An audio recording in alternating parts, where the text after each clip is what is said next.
The reaction in Canada from the political left to the attempted assassination of Donald Trump and the killing of an innocent Trump supporter over the weekend is exactly what you likely predicted it to be. We had everything from conspiracy theories to discussions about how Trump had it coming to outright disappointment that the shooter missed his target. Two Canadian university professors humiliated themselves over the weekend when they publicly lamented that Donald Trump wasn't fatally shot.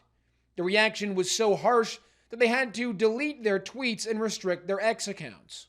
None of that really matters because one thing we should all know by now is that the internet is forever. People don't forget. And on this show, we will be dissecting the reaction throughout Canada to the fatal shooting at Donald Trump's Pennsylvania rally.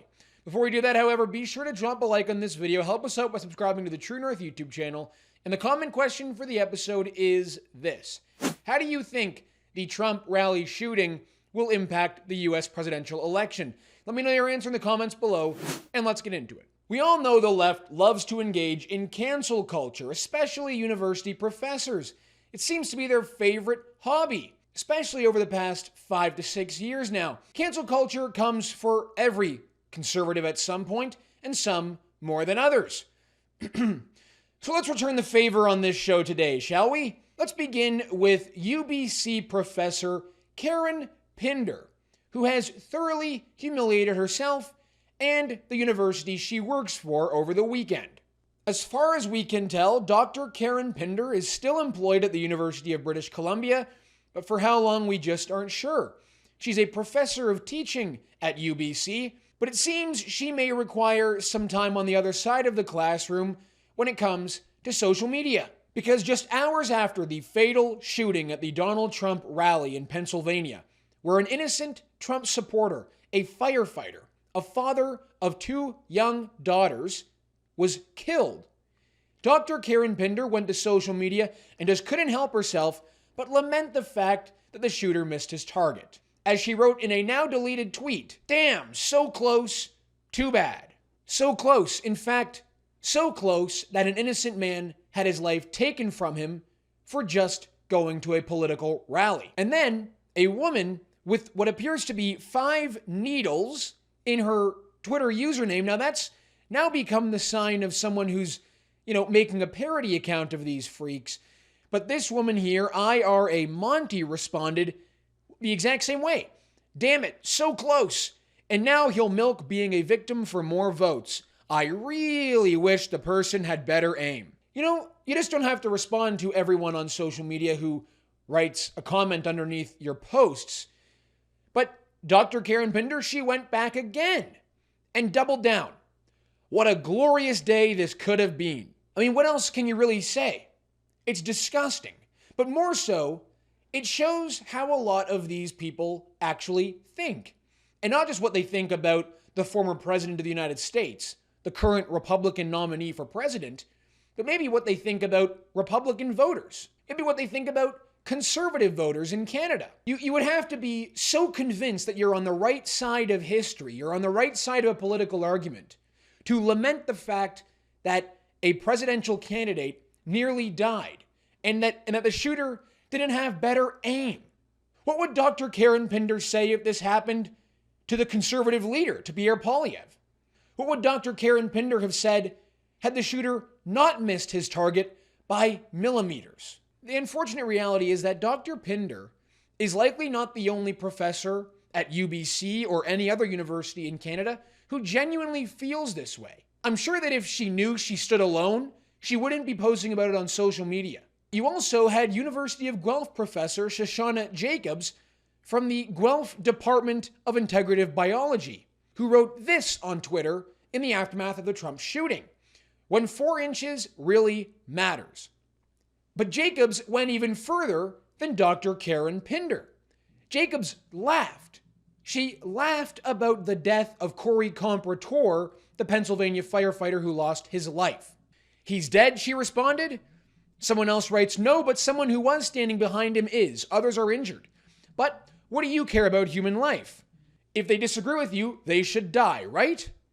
And then she just responds with this picture of a woman laughing about the death of an innocent man. Again, I ask what you think Shoshana Jacobs' reaction would have been had this happened to someone in Canada who they disagree with. These are people who are entrusted with instructing the next generation of leaders in our country. Both University of Guelph and the University of British Columbia are respected universities. But this is the thinking that we see inside university faculties. This is genuinely what these professors believe. They wouldn't just be tweeting about it if they didn't feel it deep in their hearts, if they didn't really wish death upon their political enemies.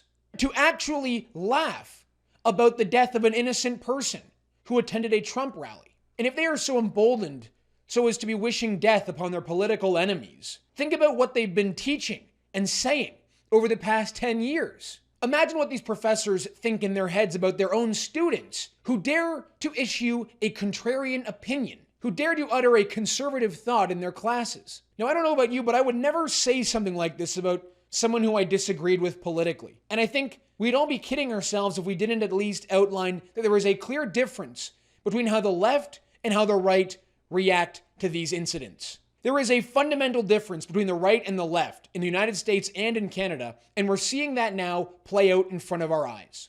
One of the most embarrassing cases of Trump derangement syndrome we have seen in Canada has come from Andrew Coyne, the anti-social yob guy on the CBC, a Globe and Mail columnist as well. In many cases, they're not even truckers at all. They're basically a bunch of anti-social yobs. Andrew Coyne likely thinks about Donald Trump every single moment of his life. At least that's how it comes across when he goes onto social media. And predictably, one of the worst takes we've seen from the Canadian media has come from Mr. Anti-Social Yob Guy himself. Take a look at his reaction just hours after the Trump shooting. Andrew Coyne's reaction wasn't about sadness that an innocent man lost his life. It wasn't about concern that Donald Trump may have life-threatening injuries. Andrew Coyne hates Donald Trump with every fiber of his being. His main concern was actually that Trump was going to benefit from this, and that is a big problem for Andrew Coyne. As he writes, among the many ways this is terrible, beyond the general rule that political violence is always wrong, it is going to make Trump even more of a hero to his followers. The cult worship will now be off the charts. It is going to embolden and incite his more violent followers. It is going to push some who are not disposed to violence to justify it to themselves. It is going to be used as rhetorical ammunition against his critics, as if any of them had ever called for violence. And it is going to make Trump even more bent on revenge if he gets elected. So, of course, Coyne just blames the victim of the shooting. Viva Fry responded, "Go to hell, Andy, you living, breathing sack of..." Trump almost gets assassinated, and yet he's the victimizer. He almost gets murdered live on TV, and his supporters are the threat. F you, you piece of human filth. A special seat in hell awaits you. David Creighton also responded, "Shame on you, Andrew, blaming the victim. You have it backwards. It was Biden who said time for a bullseye on Trump. Dems have been doing this for weeks." And here's this response. "Hey, Andrew, it was Trump who was shot. It was his supporter who was killed. What part of this assassination attempt did you miss? Do you believe it was from the right? It's media comments such as yours that divide and enrages people. Shame on you." And here's Yukon Strong as well. "I think Andrew Coyne secretly wants Trump killed, but is too much of a coward to admit it." Yeah, unlike those two university professors, Coyne just couldn't bring himself to write what he likely really thinks. I want to highlight Pierre Poilievre's statement in the aftermath of the Trump shooting, because every Canadian leader and premier wrote a similar message. But Pierre Poilievre's got more attention than others. As he wrote, "I condemn in the strongest of terms the attempted murder of former President Trump today. I am relieved he is safe. My prayers are with other innocent people harmed or killed by this heinous act. I am also happy that the suspected shooter is dead. Democracy must prevail." Now, to be honest, I'm not the biggest fan of Pierre Poilievre's statement here. Not for the reasons the left is freaking out about his statement, because I felt it to be quite shallow and I felt that it doesn't address what's really going on here, which is, of course, the increasing polarization we're seeing in our country and in the United States, and how all of that has led to this moment and will likely lead to, unfortunately, more moments in the future. Now, that's my reasoning for not thinking this statement was perhaps the right approach. But to Andrew Coyne and to all the leftists, you see, the problem for them is that Pierre Poilievre said he was happy that the shooter is dead. I, too, am happy about that. but I do find it a little strange to put it in a statement. Not, of course, enough for me to go out and write a lengthy screed about how I disagree with Poilievre's statement here, but Andrew Coyne, of course, he is more concerned about Poilievre saying that the shooter is dead, because Andrew Coyne really doesn't like Trump. You can read between the lines there on what Coyne's trying to get at, but I'll read to you his response, his unhinged response to Poilievre.